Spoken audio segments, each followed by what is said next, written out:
Ce matin, nous allons lire ensemble dans les psaumes. Nous allons lire un psaume en entier, c'est le psaume 30, qui va être la base de notre message ce matin. Le psaume 30, qui est un cantique de David, il a été chanté lors de la dédicace de sa maison. Alors, je vais lire à partir du verset 2. Il dit « Je t'exalte, ô Éternel, car tu m'as relevé. Tu n'as pas voulu que mes ennemis se réjouissent à mon sujet. Éternel, mon Dieu, j'ai crié à toi et tu m'as guéri. » Amen. Éternel, tu as fait remonter mon âme du séjour des morts. Tu m'as fait revivre loin de ceux qui descendent dans la fosse. Chantez à l'Éternel, vous qui l'aimez. Célébrez par vos louanges sa sainteté. Car sa colère dure un instant, mais sa grâce toute la vie. Le soir arrivent les pleurs et le matin l'allégresse. Et le verset 7 qui va être le verset clé du message. Je disais dans ma sécurité, je ne chancellerai jamais. Ô Éternel, par ta grâce, tu avais affermi ma montagne. Tu cachas ta face et je fus troublé. Éternel, j'ai crié à toi. J'ai imploré l'Éternel. Que gagnes-tu à verser mon sang, à me faire descendre dans la fosse? La poussière a-t-elle pour toi des louanges? Raconte-t-elle ta fidélité? Verset 11. Écoute, Éternel, aie pitié de moi. Éternel, secours-moi. Et tu as changé mes lamentations en allégresse. Tu as délié mon sac et tu m'as ceint de joie. Ça parle ici du sac que les Juifs portaient quand ils étaient en deuil. Ils portaient de la cendre sur eux, ils portaient un sac en signe de deuil. Donc tu as délié mon sac, tu m'as enlevé le deuil et tu m'as ceint de joie et d'allégresse, afin que mon cœur te chante et ne soit pas muet. Oh! Avis à ceux qui ne savent pas ouvrir la bouche pour louer l'Éternel. Dieu nous sauve, Dieu nous sort du trouble, Dieu fait des choses dans nos vies afin que notre cœur le chante et ne soit pas muet. Éternel mon Dieu, je te louerai toujours. Amen, amen. Vous pouvez vous asseoir.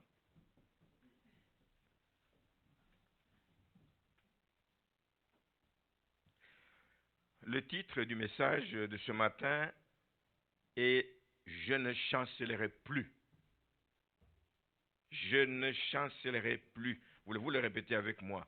Je ne chancellerai plus. Amen. C'est une décision. C'est une décision. Ce n'est pas juste un constat. Ici, c'est une décision que je prends de ne plus chanceler. Il est donc inspiré de ce passage du psaume 30 et du dernier chant que nous avons chanté qui est « Mon choix ». C'est le seul chant qui soit mon choix de ce matin. Les autres, c'est Nicole qui les a choisis. Je ne chancellerai plus.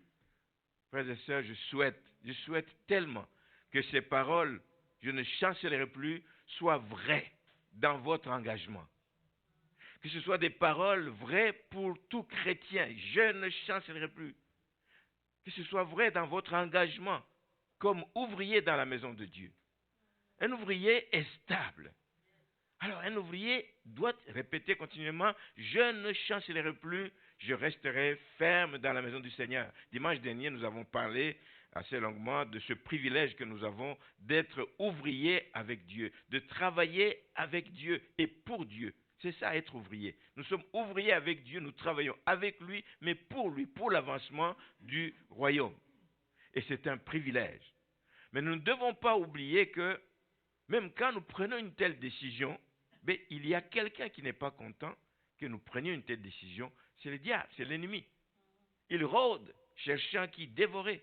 Il ne va pas vous laisser tranquille. Il ne va pas vous laisser continuer les chemins. Il ne va pas vous laisser continuer à avoir la main à l'ouvrage. Il va vouloir vous arrêter. Il voudra vous faire chanceler. Chanceler, ça veut dire devenir instable. Donc l'ennemi veut vous déstabiliser. L'ennemi va vouloir vous faire perdre la joie du service que vous faites pour la maison du Seigneur. Vous le faites avec beaucoup d'engouement et avec beaucoup d'engagement, mais l'ennemi va vous montrer des choses pour que vous perdiez la joie. Ça, c'est l'œuvre de l'ennemi. Mais vous devez vous dire en vous-même, non, je ne chancellerai plus. Amen. J'ai décidé d'aller de l'avant. J'ai décidé de rester ferme dans mon engagement. L'ennemi voudra vous faire chanceler pour que vous abandonniez, pour que vous perdiez le zèle dans votre engagement. Ça, c'est l'œuvre de l'ennemi. Vous commencez bien, en plein milieu, il va créer une situation pour que vous commenciez à vous affaiblir, pour ensuite abandonner. Et celui qui est engagé dans l'œuvre du Seigneur doit se dire, non, je ne chancellerai plus. Je vais de l'avant avec le Seigneur. Il y a un serviteur de Dieu dans l'Ancien Testament, un ouvrier qui était engagé dans l'église pour chanter dans le temple. C'était un lévite du nom d'Azaph. Nous avons déjà fait une prédication à ce sujet ici dans le psaume 73. Lui, il lui est arrivé aussi quelque chose qui était appelé à vivre, parce que les Lévites vivaient dans le temple. Ils vivaient, ils avaient tout ce qu'il fallait dans le temple. Mais le jour où ils commencent à sortir pour regarder à l'extérieur comment sont les autres, et ils voient que les méchants prospèrent, qu'ils ont de l'embonpoint, ils commencent à se dire, mais c'est ça moi ma récompense, comment moi je ne suis pas comme eux? Commencer à se comparer. Et il a commencé à perdre le goût de faire le travail pour lequel le Seigneur l'avait appelé. Jusqu'au moment où il s'est rappelé sans doute de son engagement, qu'il est revenu dans la maison du Seigneur, et il a dit au verset 28 du psaume 73, il dit, pour moi, m'approcher de Dieu, c'est là mon bien. C'est m'approcher de Dieu, c'est vivre dans sa présence, c'est vivre près de lui, c'est faire ce qui lui plaît, pas ce qui me plaît, pas ce que font les autres, mais ce qui plaît à Dieu. Je place donc mon refuge dans le Seigneur éternel afin de raconter toutes tes œuvres. Cela est arrivé à Asaph, cela peut aussi t'arriver. Le même risque nous guette tous. C'est pour ça que nous devons être continuellement attentifs, nous questionner. Est-ce que je suis encore en bonne position? Est-ce que je suis encore à la bonne place? Est-ce que je suis encore là où Dieu me veut? Le risque nous guette tous. Parce qu'on peut, à un moment donné, se lasser de servir Dieu. Cela est arrivé aux Galates. Ils ont commencé avec beaucoup d'énergie. Paul a constaté que quelque chose commençait à changer. Il leur a écrit, cet épître aux Galates, il leur dit, mais vous courriez si bien.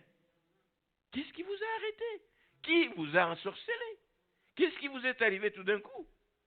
Vous courriez si bien. Alors nous pouvons aussi bien courir, mais gardons le rythme. Gardons le rythme, ne tournons pas les regards à gauche, à droite, parce que ça va nous distraire et nous allons ralentir notre course. Mais courons jusqu'au bout. Paul leur dit ça, je courais jusqu'au bout parce que lui l'a fait. Il dit, j'ai achevé ma course, je suis allé jusqu'au bout de ma mission. Amen. La même chose est arrivée à David, comme nous le lisons dans le texte de Psaume 30.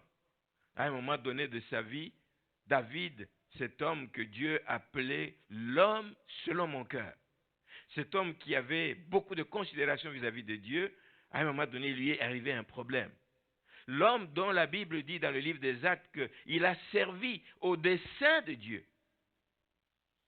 Et puis il est mort. Donc toute sa vie, il a travaillé. Mais entre les deux, entre le début de sa vie, entre le début de son engagement à Dieu et la fin de ses jours, il y a eu comme une cassure quelque part. Il y a eu quelque chose qui est arrivé. Il a travaillé bien, mais à cause de toutes les bénédictions qu'il a reçues de Dieu, à cause de la grâce de Dieu qui était sur sa vie, c'était un homme béni.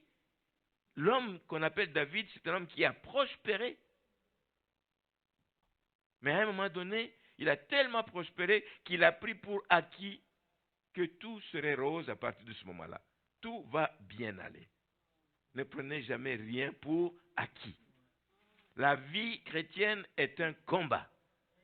Ne prenez rien pour acquis. Vous savez qu'il y a tout le temps quelque chose, quelqu'un qui voudra vous barrer votre percée. Ne croyez pas que votre ciel, quand tout va bien, ne croyez pas que votre ciel sera toujours bleu. Non, il va arriver des nuages à un moment donné.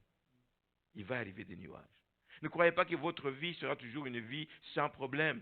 Ne le croyez pas. N'oubliez pas que l'ennemi rôde, je l'ai dit, il cherche continuellement qui il va dévorer. David, à un moment donné de sa vie, tout allait bien. Il gagnait tous les combats partout où il allait. Il avait du succès, etc.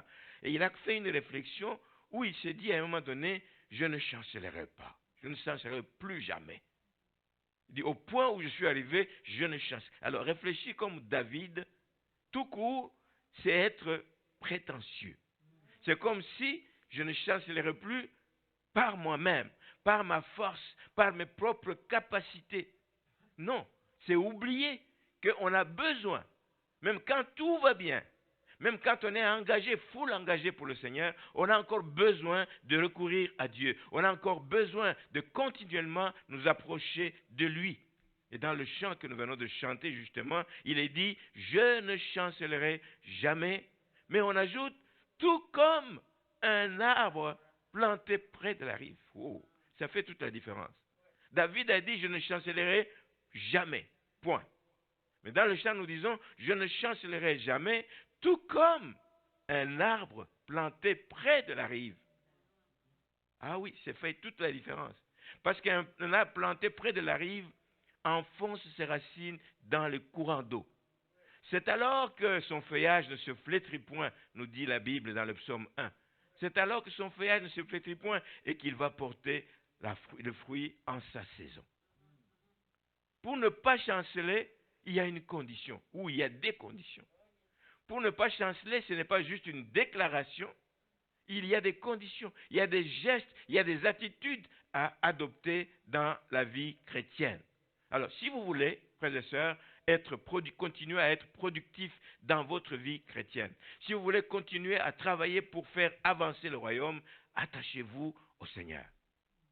Attachez-vous à lui. Ne le lâchez pas. Jamais je ne le lâcherai. Il y a un autre chant que j'ai déjà chanté, c'est ici, on ne connaît pas. Jamais je ne le lâcherai. Parce que c'est là le secret du succès, de la réussite et du progrès dans la vie chrétienne. Ne jamais lâcher. Attachez-vous au Seigneur. Dépendez de lui. Comptez sur lui. Dans toutes les circonstances. Ne vous confiez pas à vos capacités. On se trompe beaucoup. Ah non, moi, je suis sûr d'eux. Ce n'est pas la grâce de Dieu que tu vas y arriver. Amen. Ne vous confiez pas à vos capacités. Ne vous confiez pas à vos relations. Ne vous confiez pas à vos possessions. Ne vous confiez pas non plus à vos réalisations passées. Beaucoup de gens se réfèrent sur le passé pour dire « j'ai été capable de le faire à cette époque-là, je suis capable encore de le faire aujourd'hui ». Mais si entre les deux, quelque chose a changé dans ta relation avec Dieu, il y a un problème. Samson, c'était la même chose. Samson a cru, alors que Dieu s'était retiré de lui. Quand il s'est retrouvé entre les mains des Philistins, il a cru qu'il pouvait faire. Il a dit, je m'en tirerai comme les autres fois. Oui, mais les autres fois, tu t'en tirais parce que l'Esprit de Dieu était avec toi. Mais quand il se retire de toi, ce n'est plus pareil. Je ne chancellerai plus, oui, à condition que tu demeures attaché au Seigneur. Je ne chancellerai plus. C'est ma prière pour vous, c'est ma prière pour moi-même. Je ne veux pas chanceler, Seigneur. Voilà pourquoi je veux m'attacher à toi. Voilà pourquoi je veux marcher à ta suite. Voilà pourquoi je veux te suivre. Voilà pourquoi je veux te plaire dans tout ce que je fais. Ne jamais se confier à ses capacités. Qui es-tu? Qu'est-ce que tu as que tu n'aies reçu de Dieu? Tout ce que tu as, tu le reçois de Dieu. Et ce dont tu as besoin pour aller loin, tu as encore besoin de le recevoir de Dieu. Merci Seigneur. Ne dites pas, je m'en tirerai comme autrefois, comme les autres fois. Samson a vu que ça n'a pas été le cas. Ça n'a pas marché. Qu'est-ce que nous pouvons tirer comme leçon de cette expérience de David dont il parle dans ce psaume 30? D'abord, pour vous dire que c'est un cantique, ce psaume est un cantique, comme la plupart des psaumes de David, c'est un cantique de louange et de reconnaissance de David envers l'Éternel. Alors, il y a tellement d'interprétations sur les circonstances dans lesquelles il a été chanté, mais on dit qu'il aurait été chanté à l'occasion d'une délivrance que David a connue. Il en a connu plusieurs dans sa vie, mais il l'aurait chanté au moment où il rentrait dans sa maison. C'est un psaume qui apporte la consolation à ceux qui souffrent. C'est un psaume qui apporte la consolation à ceux qui souffrent pour dire que la souffrance peut être là, mais elle va avoir un terme. Il montre, ce psaume, que Dieu peut changer les circonstances difficiles que tu vis, que tu traverses. Alors, c'est un psaume qui console. Souvenez-vous de la première partie du règne de David. Je viens de dire que David était protégé. C'est ce que la Bible nous dit, qu'il était protégé partout où il allait. David avait des victoires faciles. Déjà, quand il était jeune, puisqu'il marchait au nom de l'Éternel des armées, il a pu abattre Goliath tout jeune. Plus tard, quand il a grandi, qu'il est devenu donc adulte, il avait des victoires faciles face à ses ennemis. Puis à un moment donné, il est devenu ivre de tout le succès qu'il avait. C'est ce qui guette aussi les êtres humains, même les chrétiens. Des fois, les choses vont tellement bien qu'on devient orgueilleux. Non seulement orgueilleux, mais qu'on devient ivre de ce succès. Arrogant à cause du succès que Dieu nous donne. Et il tomba dans le piège de l'ennemi et il s'attira le malheur. Quand il oublie que tout ce qu'il a vient de Dieu, il commence à regarder à lui en disant, oui, moi je suis un grand roi, j'ai réussi, voici les succès que j'ai, voici les richesses que j'ai, etc. C'est une erreur, c'est le début d'une chute dans la vie d'un être humain et d'un enfant de Dieu. Qu'est-ce qui est arrivé par la suite? Ben écoute, regarde, il se retrouve dans sa maison, au lieu d'aller au combat où Dieu l'attend avec ses soldats, lui il est dans sa maison, il marche jusqu'à voir cette femme, Bathsheba, là, qui prenait son bain, etc. Et puis il a commencé à convoiter la femme d'autrui jusqu'à coucher avec elle. Et il ne s'est pas contenté juste de ça. Quand le péché rentre dans la vie de quelqu'un, il entraîne un autre. Il prend la femme d'autrui, et pour que ça ne parle pas beaucoup, il fait tuer son mari qui était au combat. Il donne des consignes, faites-le tuer, mettez-le dans une position où il va être au front, où il va être tué, il va tomber au front, qu'on le tue. Comme ça, j'aurai la paix. Les gens ne vont pas parler, il ne viendra pas réclamer le péché. Quand on prend des distances par rapport à Dieu, voilà ce qui arrive. Qu'est-ce qu'il a connu? La suite des malheurs. La division est entrée dans sa famille. Le péché est entré dans sa famille, de la pire espèce. Quand ses enfants commencent à violer, donc un frère, Amnon, qui viole sa sœur Tamar. Et ça ne s'est pas arrêté là. Quand le frère de père et de mère de Tamar, qui est Absalom, apprend ce que Amnon, son frère, a fait, il décide de tuer son frère. Il n'a pas eu grande récolte, David. Au contraire, il a perdu des plumes à travers tout cela. Quand on se coupe de la communion avec Dieu, quand on se croit arrivé, quand on est ivre du succès qui nous entoure, voilà les conséquences qui arrivent. Non seulement ça qu'Absalom a tué son frère, mais Absalom s'est rébellé contre son père. Il veut prendre sa place. Imaginez ça. Un père, en tout cas, c'est terrible ce que l'ennemi peut faire. Absalom veut se rebeller contre le trône de son père. Il veut prendre la place. Il a des complicités autour de la famille, etc. Oui, soutenez-moi, soutenez-moi. Et il est arrivé à son but. Son père a dû fuir sa maison. Et on croit que justement, c'est quand il est revenu dans sa maison qu'il a sorti ce cantique. Ce psaume qui est un cantique de louange envers Dieu. Ça nous montre comme quoi le salaire du péché, c'est la mort. Ma prière pour vous, et je vous prie et je vous demande que chacun prie pour sa vie, que chacun prie pour que vous sachiez gérer le succès qui tombe entre vos mains. C'est bon le succès, mais si vous ne savez pas le gérer, il va vous entraîner loin du Seigneur. Si vous ne savez pas le gérer, il va vous précipiter dans le trou. Priez le Seigneur qui vous aide, qui vous donne la force de gérer le succès, la réussite qui est entre vos mains. Priez le Seigneur pour cela. Alors après cette série de malheurs qui l'ont frappé, Dieu est donc intervenu à nouveau en faveur de David. Lui, il a repris possession de sa maison. Ce que je ne vous ai pas dit, c'est que pendant le temps que Absalom est entré dans sa maison, David, quand il a fui sa maison, il a laissé 10 de ses concubines dans la maison. Mais Absalom, pour confirmer son pouvoir, il est allé coucher avec les 10 concubines de son père. souillant la maison de son père. Et quand David est revenu dans sa maison, et on croit, une des raisons, c'est que il a dû faire une sorte de dédicace de sa maison pour que le Seigneur puisse délivrer de cette souillure sa maison, puisque la maison avait été souillée par l'inceste d'Absalom. Et donc, cette pratique de dédicace, d'ailleurs, était très courante chez les Juifs. Et je sais que même nous, en Afrique, beaucoup. Quand tu entres dans ta maison, c'est un moment important où tu appelles des frères, tu pries, des serviteurs de Dieu, on prie pour la protection de la maison, pour qu'on consacre la maison au Seigneur. C'est pour dire, Seigneur, que dans cette maison, il se fasse désormais ta volonté. Que tout ce qui va se faire dans cette maison soit pour ta gloire. Un peu comme, dans d'autres termes, Josué l'a dit, moi et ma maison, nous servirons l'Éternel.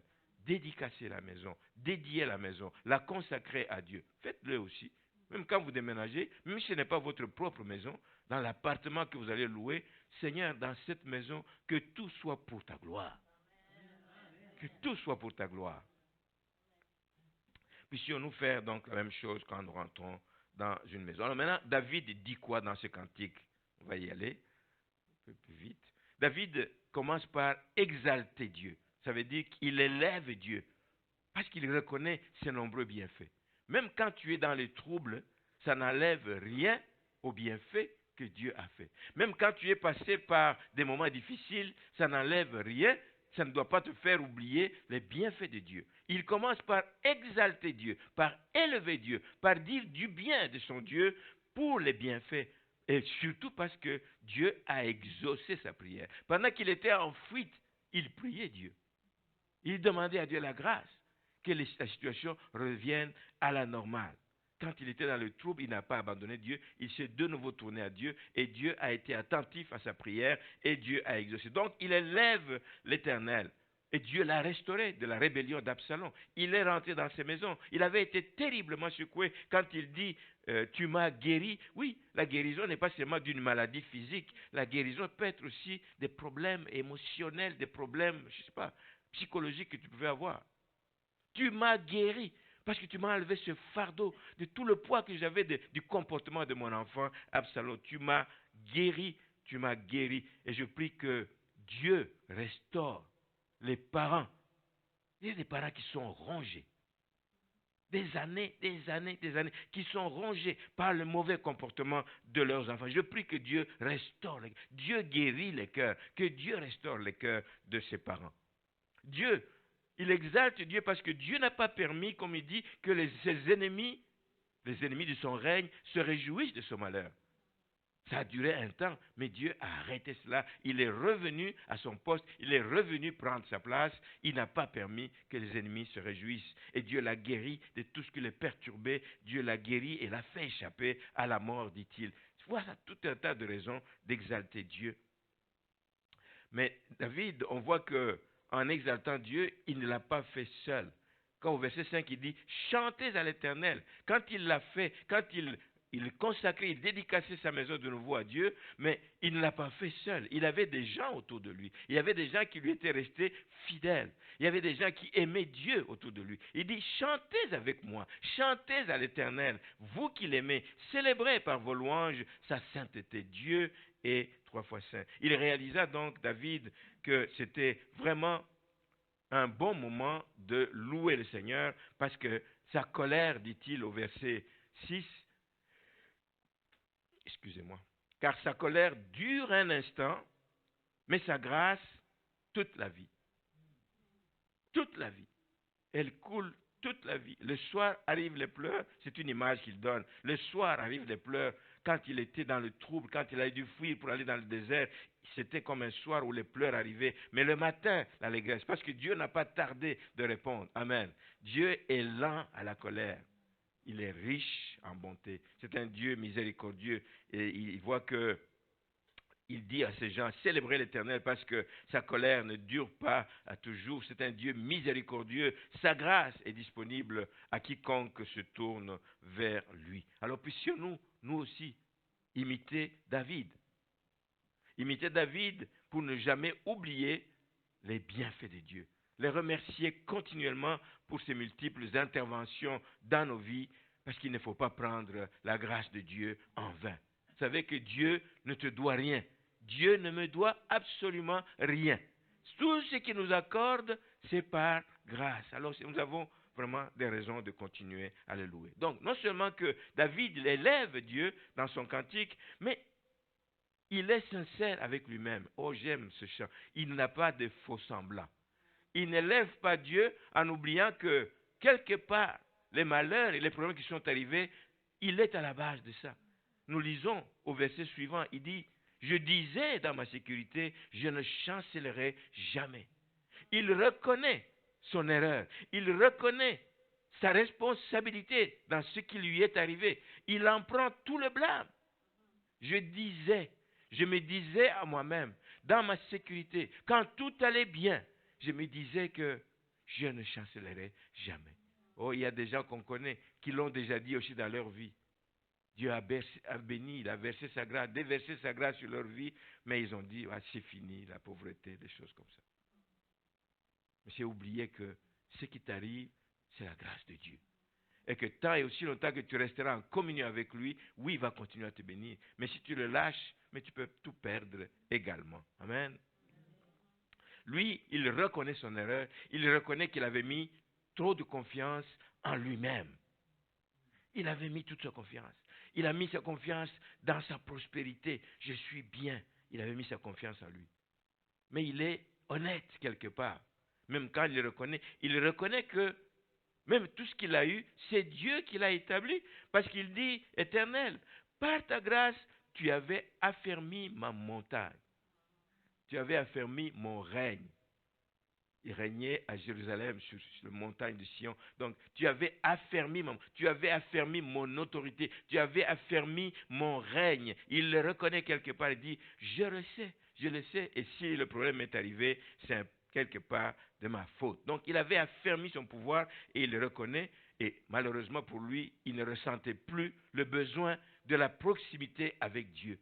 C'est ça, ne pas savoir gérer le succès. Peut-être que même quand il était dans cet état, il priait encore. Mais c'était des prières comment? C'était des prières mortes. C'était des prières froides. C'était des prières juste de routine.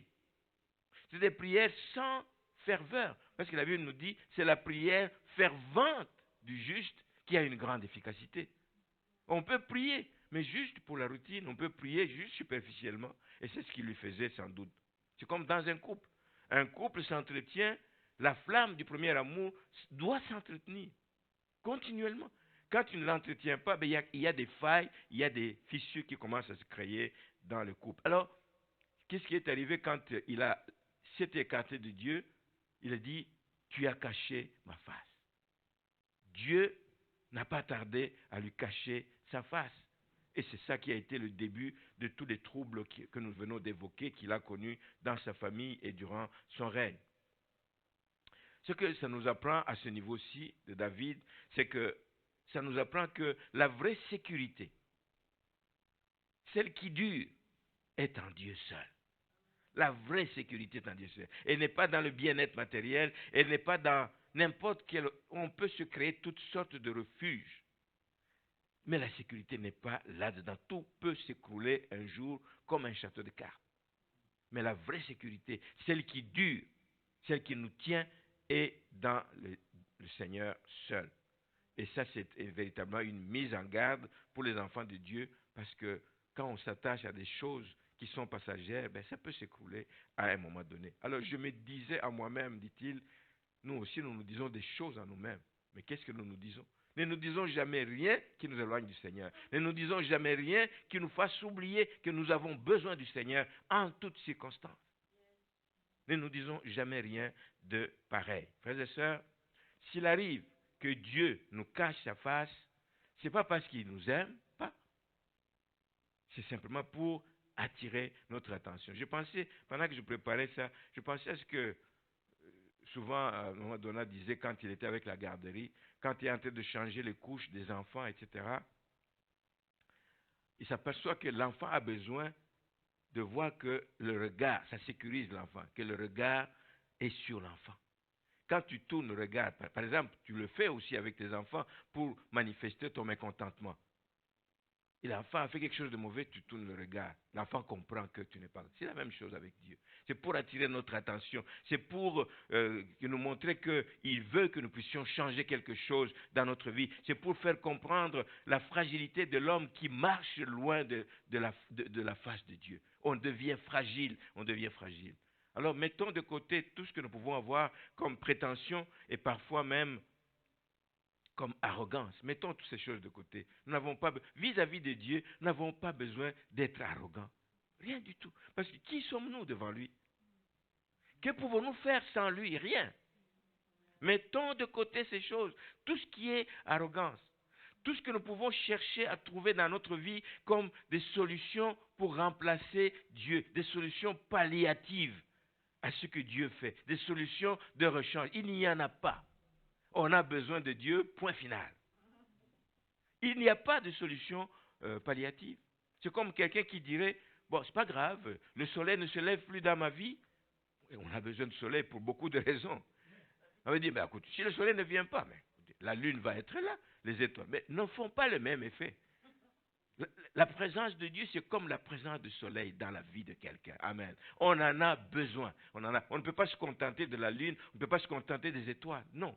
On a besoin de la présence de Dieu tout le temps dans notre vie. Donc David, non seulement qu'il reconnaît, il réalise son erreur, il se repent, David a senti sa misère, comme le recommande l'apôtre Jacques au chapitre 4, le verset 9, il dit « Sentez votre misère. Quand les choses vont mal, sentez votre misère. Soyez dans le deuil et dans les larmes. » Ne pas juste dire, mais ça va mal. Non, soyez dans le deuil, soyez dans les larmes, que votre rire se change en deuil et votre joie en tristesse. C'est le temps de s'humilier, de se rabaisser devant le Seigneur, et là, il vous élèvera. Amen, amen. Et le cauchemar, quand David s'est humilié, quand David s'est rabaissé, quand il a senti sa misère, le cauchemar qu'il vivait depuis quelque temps le poussa à revenir à Dieu et à implorer sa miséricorde. Au verset 8, il dit, « Éternel, j'ai crié à toi. J'ai crié à toi. » Je ne suis pas resté comme ça pour dire, je vais attendre voir ce qu'il va faire. Mais j'ai crié à toi. Je me suis tourné vers toi. J'ai crié à toi et il est entré en dialogue avec Dieu. Dans son cri, il dit deux choses. Il ne se précipite pas, il dit, bon, j'ai crié à toi, il dit, délivre-moi, sauve-moi. Non, mais il passe par des contours, un dialogue un peu spécial avec Dieu. Il veut montrer, il dit, mais Dieu, mais si tu me laisses mourir, si tu laisses que mon sang coule, c'est ce qui est dit. Que gagnes-tu à verser mon sang? Qu'est-ce que tu gagnes à verser mon sang? Il ajoute, il dit, mais ceux qui sont retournés à la poussière, ça veut dire ceux qui sont morts, est-ce qu'ils peuvent encore te louer? Est-ce qu'ils peuvent encore raconter ta fidélité? Il veut toucher la corde sensible de Dieu. Mais je voudrais faire une parenthèse ici, parce que c'est des choses qu'on retrouve à 2-3 places dans la Bible. On retrouve la même sorte d'argumentation que les hommes se font quand ils plaident leur cause. On les retrouve aussi à l'époque de Moïse. Souvenez-vous quand Moïse, dans la marche dans le désert, il plaidait la cause des enfants de Dieu. Dieu était tellement fâché avec ce peuple au cou raide qu'il dit, je vais l'exterminer. Et il a plaidé la cause. Dans le livre des Nombres, chapitre 14, il est dit ceci au verset 15, il dit, si tu fais mourir ce peuple comme un seul homme, mais les nations qui ont entendu parler de toi diront, mais l'Éternel n'avait pas le pouvoir de mener ce peuple dans le pays qu'il avait juré de lui donner. Donc il veut montrer que c'est comme une faiblesse vis-à-vis de Dieu. Non, ce n'est pas une faiblesse. Il dit, l'Éternel n'avait pas le pouvoir de mener ce peuple dans le pays qu'il avait juré de lui donner. Il dit, c'est pour cela qu'il l'a égorgé dans le désert. Il veut jouer sur la corde sensible. Un peu psychologiquement, là, il dit, non, avec Dieu, on ne fait pas des choses comme ça. Il dit, maintenant que la puissance du Seigneur se montre dans sa grandeur. David dit la même chose, il dit, mais qu'est-ce que tu vas gagner à verser mon sang? Qu'est-ce que quelqu'un qui est dans la poussière peut te louer encore? Et c'est une conception aujourd'hui qu'on ne devrait pas se permettre, et discutable. Parce que nous savons que, à la lumière de toutes les Écritures dans le Nouveau Testament, tous les enseignements des apôtres, nous savons que même la mort d'un enfant de Dieu n'est pas un signe de faiblesse de Dieu. La mort d'un enfant de Dieu n'est pas l'incapacité de Dieu de guérir. Non. C'est peut-être que Dieu considère que c'est le temps de reprendre son fils à lui, parce qu'il y a un temps qui est tracé, que toi et moi nous ne connaissons pas. Alors ne considérons pas que Dieu n'a pas voulu répondre à nos prières. C'est sa souveraineté. Il sait que c'est le temps de reprendre à son serviteur. Mais il peut reprendre aussi un de ses enfants pour une autre raison. Parce qu'il voit venir l'avenir. Il voit l'avenir. Si je le laisse aller là, il va se perdre. Je vais le sauver avant. Il est tellement précieux pour moi. Il le reprend à lui. Voilà pourquoi nous devons toujours nous courber devant la souveraineté de Dieu. Donc j'ouvrais cette parenthèse, je la referme vite pour dire que Jésus veille. Moi je crois personnellement que Jésus veille qu'aucun de ceux que le Père lui a donné, c'est dans sa prière ce qu'il dit, dans Jean 17, qu'aucun de ceux que tu m'as donné ne se perde. Et c'est à ce titre que moi j'appuie le retour du Seigneur avant les tribulations. Il ne permet pas que les enfants passent par la tribulation. Ça va être tellement terrible, ces moments de tribulation, que plusieurs vont lâcher. Alors, les siens, il les prend avant cela. Amen. Avant cela. Alléluia. Il est capable. Il est capable. Donc, je disais tantôt que la mort, frères et sœurs, est vue souvent comme une perte. Les amis, la famille, c'est comme une perte. Je comprends. C'est à cause de la séparation. À la cause de la séparation, ça fait mal cette séparation. Mais nous savons comme chrétiens que même mort, l'esprit de l'enfant de Dieu, lui, retourne à son Créateur. Et il n'est pas oisif, il continue à louer Dieu avec les anges, avec les saints dans les lieux très hauts. Merci Seigneur. Je vais terminer ce matin en vous disant ceci, que Dieu dans son amour et dans sa souveraineté a agréé les supplications de David. Au verset 12, c'est ce qu'il nous dit. Et tu as changé, et tu as répondu, et tu as changé mes lamentations en allégresse, et tu as délié mon sac, tu m'as ôté le sac, tu m'as ôté la cendre que je portais en signe de deuil, et tu m'as ceint de joie et d'allégresse. Dieu a agréé les supplications de David, il a mis fin à ses lamentations, et David a compris qu'il a été restauré. Mais si Dieu te restaure, et David l'a compris, c'est pour un but. Dieu ne te restaure pas juste parce qu'on dit qu'il est miséricordieux, il te restaure parce qu'il a un but, parce qu'il veut encore aller plus loin avec toi, parce qu'il y a des choses qu'il va faire avec toi. Il a un but, c'est que nous continuons à chanter ces merveilles, que nous continuons à témoigner. C'est ça le sens de notre vie. Pourquoi tu vis ici-bas? C'est pour que tu parles des merveilles de Dieu. C'est pour que tu proclames à la face du monde que tu as un Dieu vivant, tu as un Dieu qui ne change pas, tu as un Dieu puissant, capable d'accomplir. Donc le but de Dieu, c'est que nous puissions continuer à chanter ces merveilles, à dire à la face du monde qu'il est vivant, qu'il est puissant et qu'il est capable, et de témoigner toutes les merveilles qu'il accomplit. Frères et sœurs, si Dieu répond à nos prières, si Dieu nous garde en vie, c'est que nous puissions le servir dans ce sens, pour l'avancement du royaume. C'est pour que nous puissions l'honorer, c'est pour que nous puissions être ses témoins sur cette terre en attendant le jour où il viendra nous chercher. Voilà pourquoi David a repris, il s'est de nouveau engagé. Il termine en disant, Éternel mon Dieu, à cause de tout ce que tu as fait, je te louerai pour toujours. Tant que j'aurai le souffle de vie, je te louerai toujours. Donc il s'est engagé à louer Dieu, il s'est engagé à ne plus chanceler. Répétez encore avec moi, je ne chancellerai plus. Je ne chancellerai plus. Amen. Ça veut dire que je m'engage. Je m'engage avec la grâce de Dieu à être stable, à ne plus vaciller, à ne plus changer de position n'importe quand, n'importe comment, selon les circonstances. Je m'engage à être stable dans ma vie chrétienne. Quand on dit je ne chancerai plus, ce n'est pas une illusion. C'est possible de ne plus chanceler. C'est possible, à certaines conditions, comme j'ai dit. C'est de continuellement éviter tout ce qui déplaît à Dieu dans notre vie. Tout ce qui a trait à l'orgueil, à l'arrogance, tout ce qui a trait à l'indifférence par rapport aux intérêts du royaume.